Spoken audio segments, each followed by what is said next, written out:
সব মামলাই দ্রুততম সময়ের মধ্যে বিচার সম্পন্ন করা এটা তো রাষ্ট্রের দায়িত্ব, কিন্তু নানা বাস্তবতা সেটা হয়ে ওঠে না।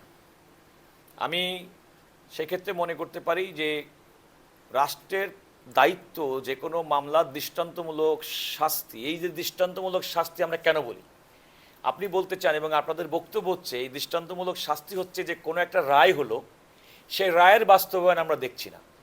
তার মানে একটা দ্রুততম সময়ের মধ্যে রামেসা হত্যা মামলার বিচার সম্পন্ন হওয়ার পরে দুজন ব্যক্তির ফাঁসির দণ্ড ঘোষিত হয়েছে মাত্র, মানুষ দেখতে চায় যে এই রায়টা কার্যকর হয়েছে কিনা।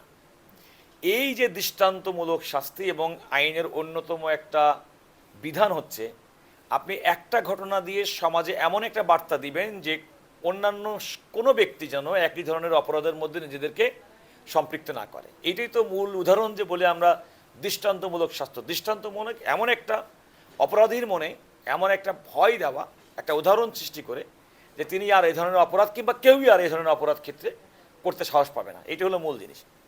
তাই যদি হয় তাহলে এই দৃষ্টান্ত স্থাপন করার জন্য তো রাষ্ট্রের পক্ষ থেকে আমাদেরও দায়িত্ব। দ্রুততম সময়ের মধ্যে সাধারণ মানুষের যে প্রত্যাশা, মানুষের যে বিচার হয় না, দণ্ড কার্যকর হয় না, সাজা হয় না, এই যে একটা কিংবা হবে না, এই যে একটা আশঙ্কা, এই আশঙ্কা থেকে মুক্তি পাওয়ার জন্য তো আমাদের প্রোঅ্যাক্টিভ রোল প্লে করতে হবে।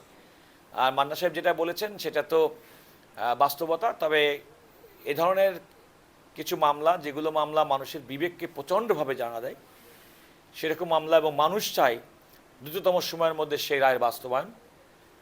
আমরা সেইটি বাস্তবায়ন করার ক্ষেত্রে আইনানুগ পদ্ধতিতে